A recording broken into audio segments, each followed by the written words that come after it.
Speaker Voss, President Pro Tem Kramer, President Ellis, Majority Leader Fitzgerald, Minority Leader Larson, Minority Leader Barca, members of the Wisconsin Supreme Court, constitutional officers, tribal leaders, members of my cabinet, distinguished guests, members of the legislature, most importantly, good evening to the great fellow citizens of this great state, the state of Wisconsin. It is my honor to speak before you tonight. Before we get started, I would like to introduce the First Lady of Wisconsin, my wife, Tonette, who's up in the gallery.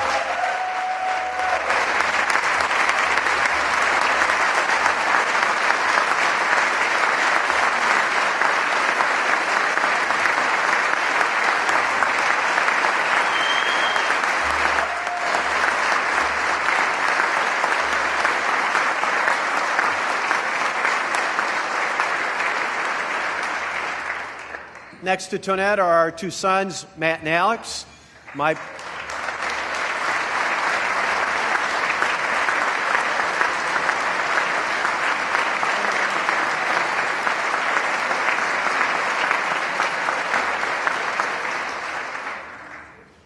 They changed quick. Matt came over from college right after his last class, and Alex came over after his day as a senior at Wauwatosa High School. And next to them are my parents, Lou and Pat Walker, who are right there as well.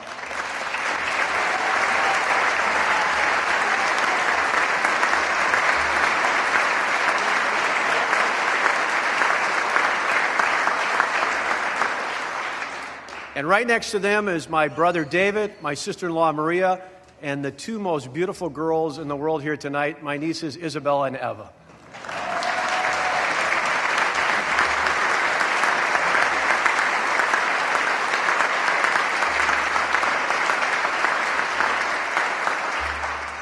Now, if I introduce any more walkers, my boys are going to be upset with missing the the first ball in the Wisconsin game. So I'm not going to introduce any more of our family, but I do want to introduce the Adjutant General of the great state of Wisconsin, Don Dunbar, and thank him on behalf of the 10,000 strong men and women of the Wisconsin National Guard. Thank you to you, and thank you to each of them as well.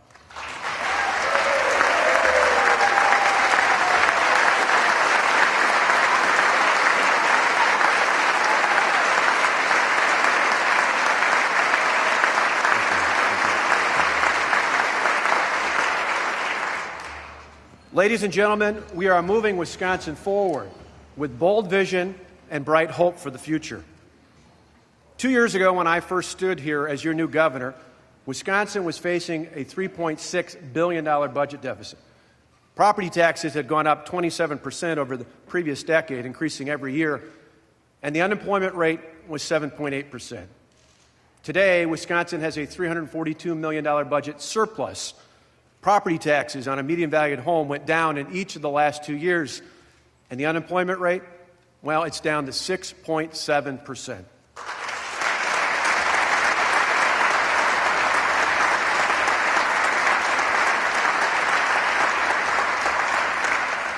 We're turning things around. We're heading in the right direction. We're moving Wisconsin forward. And unlike other states, we avoided significant tax increases, massive layoffs, and cuts in programs like Medicaid. Instead, we put in place long-term structural reforms that helped us balance state and local government budgets for years to come. What we did was think more about the next generation than we did about the next election, and it worked. For the first time in our state's history, we set money aside in 2 consecutive years for the rainy day fund. Our bond rating is solid, and our pension system is the only one in the country that is fully funded.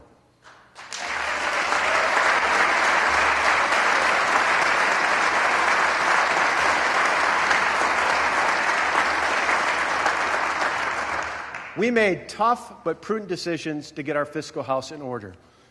Today, unlike the federal government and many of our neighboring states, we have a surplus, which will allow us to invest in our priorities. With the introduction of my proposed budget next month, I will lay out a clear plan for reducing the burden on hardworking families by lowering income taxes on the middle class.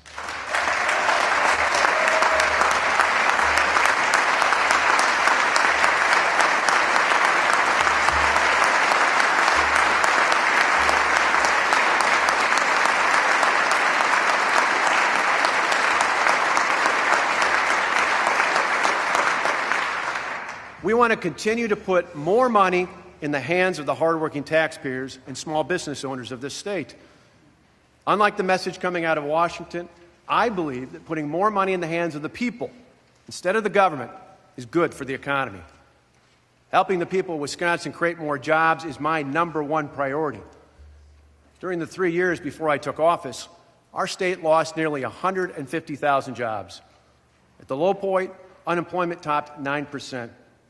Soon after taking office, I called the legislature into a special session on jobs, and we enacted some of the most aggressive plans in the country. Today, the unemployment rate has dropped to 6.7%. New business ventures are up nearly 11%, and we've changed the opinion of our employers for the better. In 2010, a mere 10% of the employers surveyed said that our state was headed in the right direction.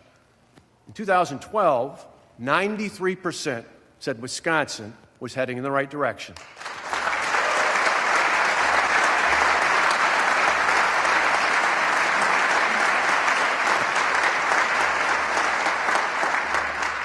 Over the past 2 years, Wisconsin moved up 21 spots on Chief Executive's ranking of the best and worst states for business. CNBC moved us up to number 17, and Site Selection magazine ranked our state as high as 13. Employers feel good about our state. During the past year, Kohl's department store worked with us and announced the creation of 3,000 new jobs. Plexus and Neenah is adding 350 jobs, and Alliance Laundry Systems in Ripon is adding another 270 jobs. While big announcements like this are great, we're just as excited about companies like Newski's Meat Products in Whitburg adding 21 jobs, Proclaim Hydraulics in Sturtevant adding 50 jobs, and Premium Waters in Chippewa Falls adding 21 jobs. Small business owners in particular want certainty, and we have dramatically improved the business climate in our state. We're turning things around. We're heading in the right direction. We're moving Wisconsin forward.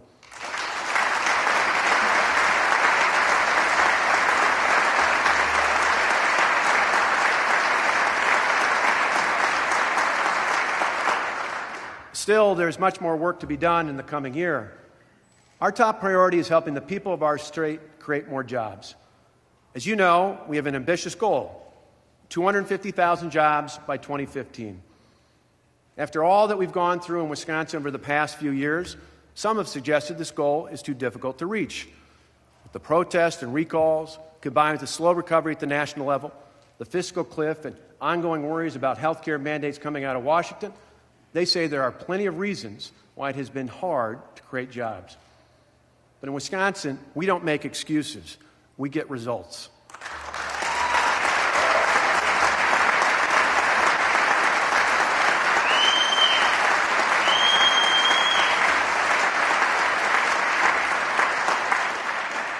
With this in mind, we're going to double down and be even more aggressive with our efforts to improve the jobs climate in this state. That's what I heard during my listening sessions held around Wisconsin. People want us focused on things that will improve the economy and our way of life. That's why I've laid out 5 very clear priorities for the next 2 years.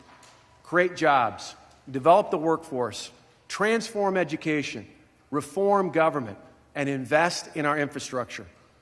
And it's also why I've asked the members of this legislature to stay focused on these same priorities and not get distracted on other issues. One of the best ways we can show the people of Wisconsin that their state government is focused on jobs is to pass a bill that streamlines the process for safe and environmentally sound mining.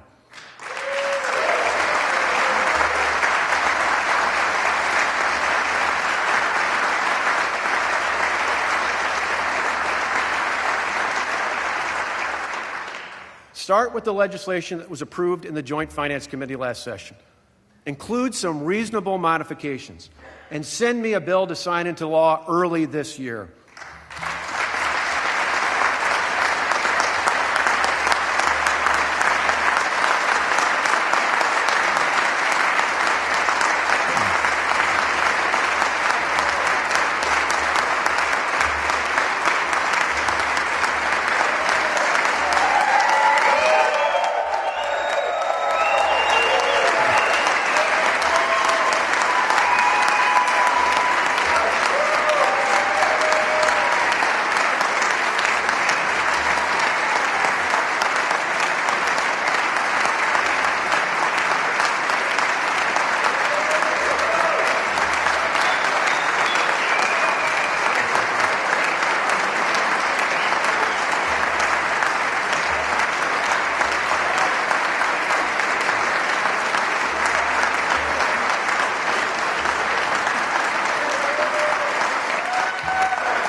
Now, a mine would be a lifeline to people in northwestern Wisconsin, where the unemployment rate in Iron County is the second highest in the state at nearly 12%.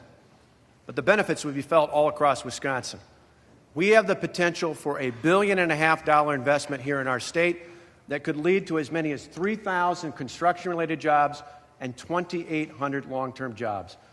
It's no wonder I've heard from people in places like Clinton and Wausau, Green Bay and Prairie du Chien, Superior and Chippewa Falls, all who want us to get this bill passed. We need to get things started on this project as soon as possible. Tonight, please join me in welcoming a number of people who really want to get to work. Joining me are Josh Dennis, Larry Youngs, Cindy LaFortune, Carl Kroll, Richard Gerlunar, Kurt Lasua, Adam Casino, Steve Anderson, Harold Wickman, Ryan Haffenbeth. These operating engineers are members of Local 139 who are looking for work. Also joining us tonight are carpenters and millwrights from northern Wisconsin locals of the United Brotherhood of Carpenters. Please welcome Dana Totelli, Bob Pokenchek, Charlie Steed, Al Ida, Dan Gillespie, Pete LaGreca, David Grotke, and Jim Behrens.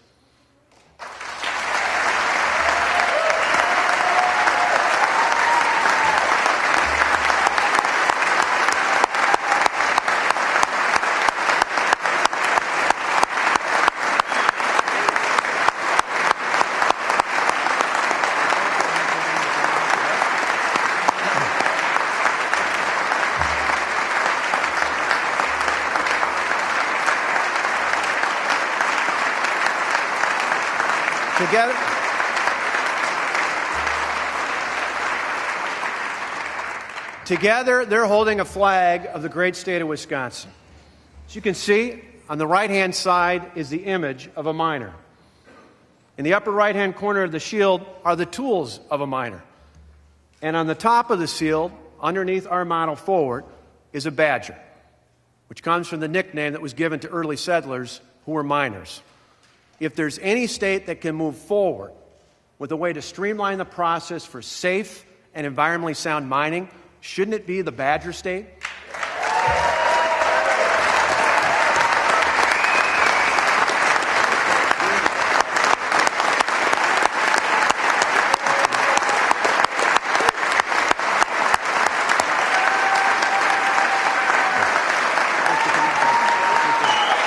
Thanks for coming out.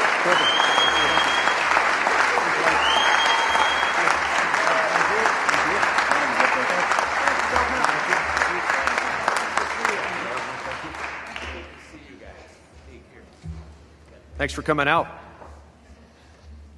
From the mining bill to mining for jobs. Early this year, I spoke with Carrie Frank, the CEO of a company called Comply 365. Her business was located in Illinois, but she was looking for a new headquarters where they could expand and grow. Carrie told me she liked how we're running things here in Wisconsin. It was one of the big factors in her choice to move her company to Beloit. Even more exciting is, since moving here in September, Carrie has hired 7 more employees. Carrie, thank you for being here tonight, and thank you for being a partner in job growth.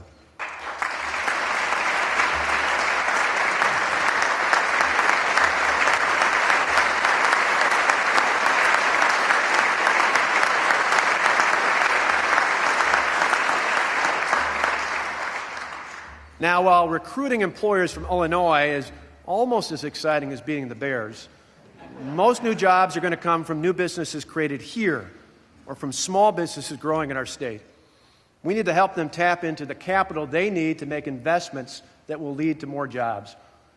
During the coming year, I look forward to working with lawmakers in both parties on ways to improve the amount of investment capital available to help startups and other small businesses grow new jobs in our state.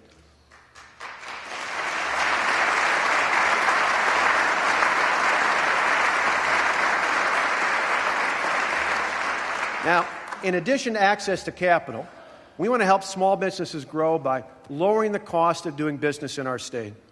In particular, we want to streamline the process so what we do enforce is about common sense and not about bureaucratic red tape.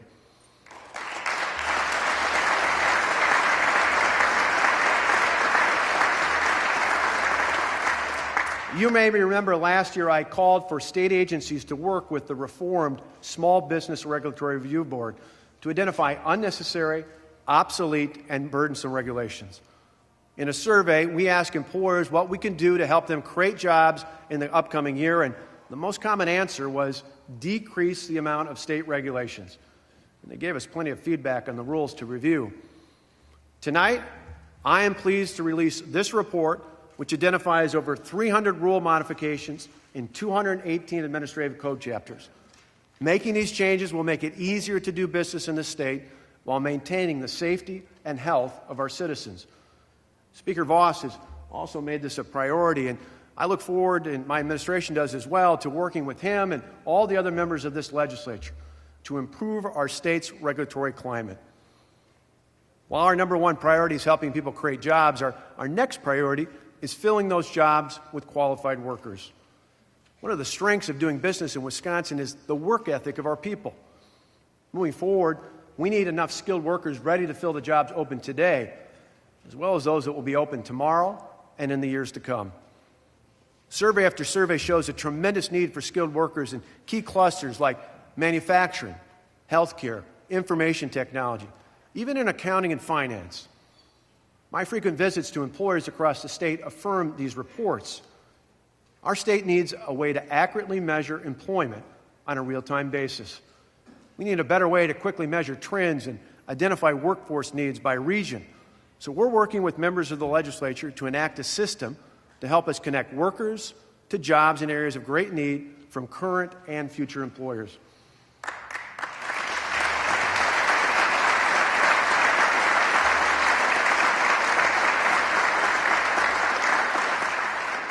During the past year, we partnered with the Wisconsin Covenant Foundation to provide grants to technical colleges and employers in various regions to improve workforce development.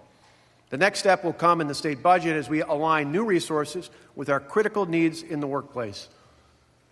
Just a few days ago, we graduated the first class under the Wisconsin Workforce Partnership Program.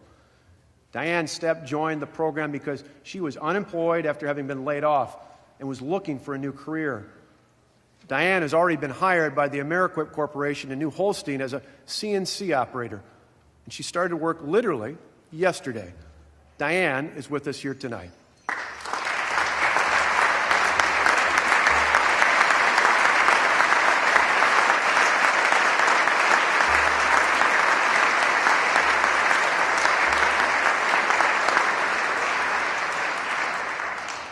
Diane, congratulations to you and your fellow classmates. We also worked with the University of Wisconsin system on a new flexible degree program called UW Flex Option to help adult learners earn degrees in targeted fields. Nearly a quarter of all adults in the state have some college credit without a degree. For many, time and money are the barriers to finishing that degree. I can relate. During my senior year at Marquette University, I was offered a full-time job at the American Red Cross. I thought I'd squeeze in a course here or there and finish things off in a year or two. But then Tonette and I got married. Then we had Matt. And then came Alex. Next thing you know, you're putting all your extra time and money into your kids. And the UW Flex Option will provide a less time-consuming, less costly way to help people finish off a degree. We'll help prepare more people to fill the critical needs we have in the workforce. I want to thank UW System President Kevin Riley and UW Colleges and UW Extension Chancellor Ray Cross for leading the charge on this exciting idea.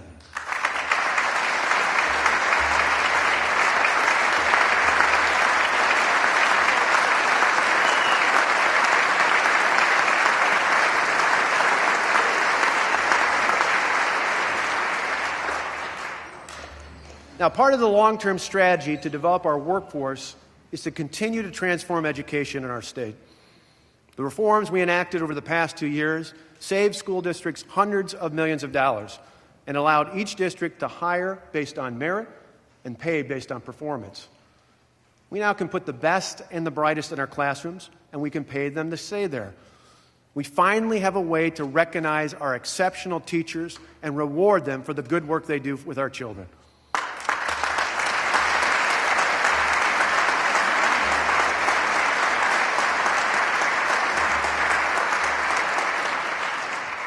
Going forward, our educational efforts must be focused on performance. During the past year, State Superintendent Evers and I put together a diverse group of stakeholders from around Wisconsin: teachers, parents, school board members, taxpayers, business leaders, and others, to talk about school and school district accountability. After a lengthy process, the first report card evaluating each school in the state was released at the start of the school year. As many of you know, Tonette and I still have a son at Wauwatosa East High School, and like many parents, we looked at the score for Alex's school. In fact, our district actually put the scores for all of their schools right on the front of their newsletter. That tells me we were able to develop a transparent and objective system for measuring performance in education. In our budget, we will lay out plans to provide a financial incentive for high-performing and rapidly improving schools. We want to reward and replicate success all across the state.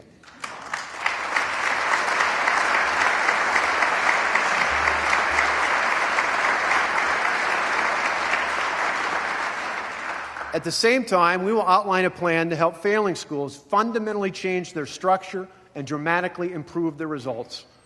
Our goal is to help each school excel, so every child in the state, every child has access to a great education. As a parent, that's really a moral imperative. And as your governor, it's also an economic imperative. If we want to help employers grow here in Wisconsin, we must show them there is a steady supply of graduates with the skills needed to fill the jobs, not only of today, but of tomorrow.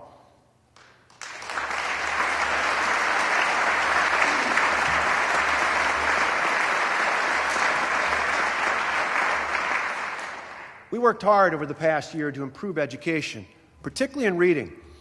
Funds in my last budget provided reading screeners to assess kids as they come into kindergarten. Now, this is tremendously important, as research shows kids learn to read through third grade and then read to learn for the rest of their lives. We also put in place a series of other important reforms to improve our early childhood and elementary school reading skills. One of the other great ways to help improve reading skills is by increasing the number of people who read to our kids. Last year, I challenged all of us to mentor a child as a reading buddy. Now, I know we all cherish those times when we could read to our young children. In my case, with those days past, I partnered with a school in Milwaukee to read with a third grader. Stacy and her family are with us here tonight. Stacy continues to do a great job in school, and at the start of this school year, I paired up with another third grader, Angelo. Angelo and his family are here tonight as well. Stacy and Angelo.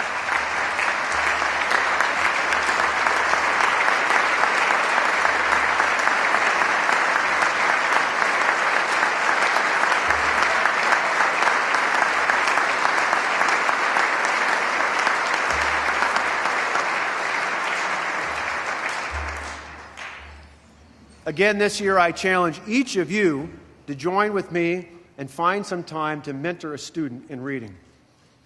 Now, every child should have access to a great education. We continue to expand the number of choices for families in Wisconsin, be it at a traditional, a charter, a voucher, a virtual, or a homeschool environment. Moving forward, we want to continue to dramatically improve existing schools and give parents the opportunity to choose legitimate alternatives to failing schools.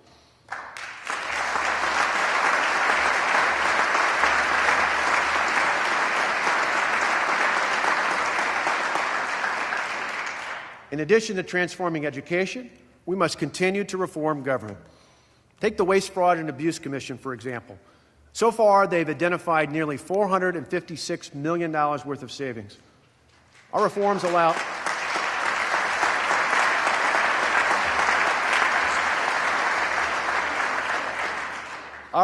allow state government to focus on efficiency so taxpayers get great service without needless spending and waste. Our reforms also give schools and local governments flexibility to make management choices to improve their communities while saving money. For example, our technical schools are saving millions of dollars by making simple, common-sense changes to instructor schedules and overtime policies. In Racine County, they're saving money with a program that allows nonviolent jail inmates to do maintenance work, like mowing grass and shoveling snow. And much of the work being done to save taxpayers money is about finding creative solutions the problems faced by the state. Several years ago, the previous governor closed welcome centers. As a candidate, I highlighted the importance of the tourism industry and pledged to reopen these centers. Tonight, I'm happy to report that there are now 8 Travel Wisconsin Welcome Centers staffed with people that direct visitors to the many exciting attractions all across our great state.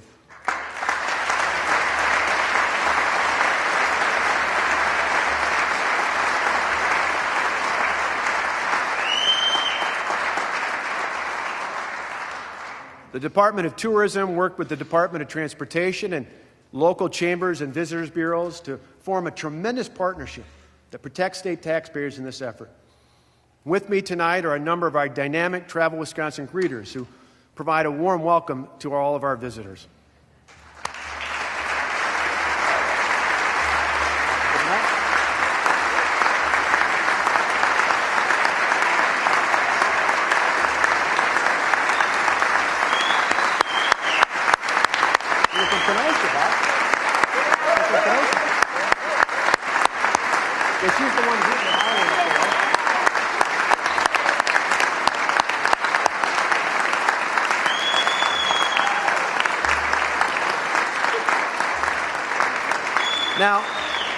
Now, this is just part of the team out there, but you can see it's no wonder tourism has grown to a $16 billion industry, supporting 1 in 13 jobs in our state.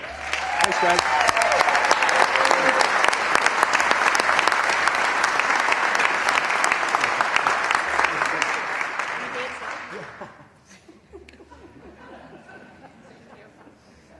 See, they're even enthusiastic up here. I love it.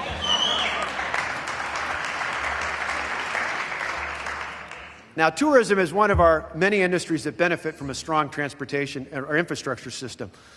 We need to continue to invest in it to keep people working right here in Wisconsin. With this in mind, I'm committed to a healthy transportation system that includes roads, bridges, freight rail, ports, and airports.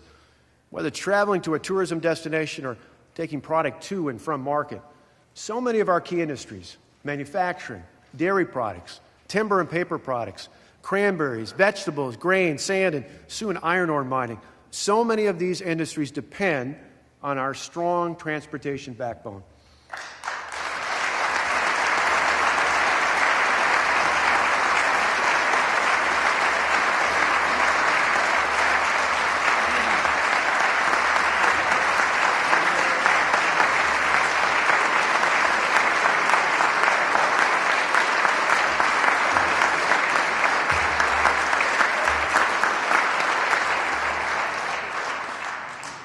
They needed to keep their competitive edge. The Miller Coors Brewery in Milwaukee is a good example. The plant manager told us that Miller Coors is in a hyper-competitive industry. Every day they're looking to find a competitive advantage to see who can get a cold beer on a bar here in Madison or Green Bay or even Chicago the fastest. Beer trucks are tied up in the zoo interchange. The Miller Coors Brewery here in Wisconsin is at a disadvantage. In a similar way, a dairy farmer from Independence or a lumber company from Antigo, a crop farmer from Dodgeville, or even a dock worker from Superior, all are at a competitive advantage if we have a good transportation system. That's why I'm committed to improving our infrastructure.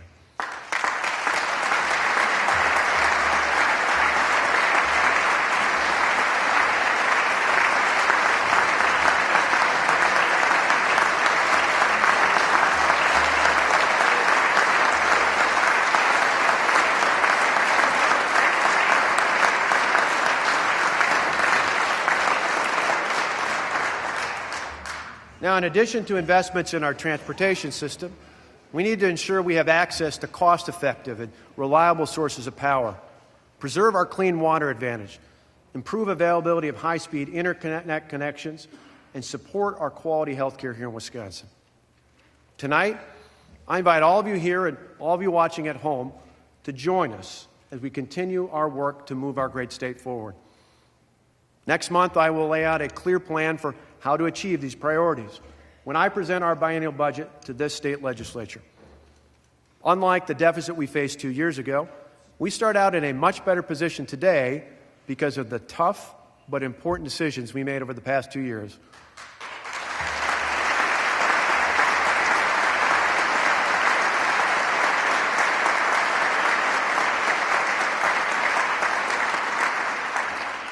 In many ways, our position in Wisconsin is a stark contrast to the chaos in Washington, D.C.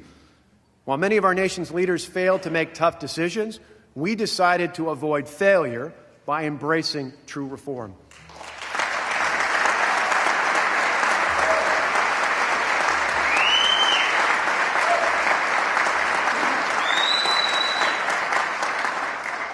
Still, there is much more work to be done. As I traveled the state, it is clear to me why our focus on creating 250,000 jobs by 2015 is about much more than just fulfilling a campaign promise. Simply put, it's about helping improve the lives of 250,000 more families in Wisconsin.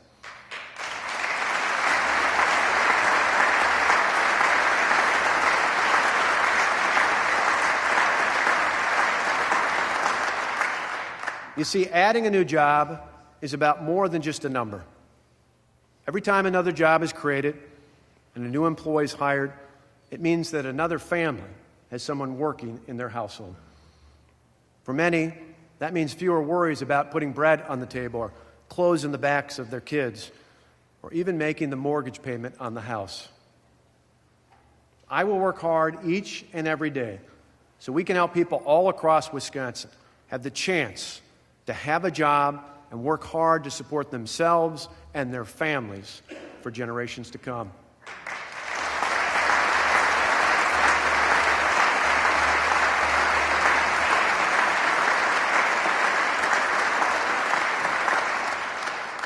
With bold vision and bright hope for the future, we are turning things around. We are heading in the right direction. We are moving Wisconsin forward. Thank you. God bless you, and may God bless the great state of Wisconsin.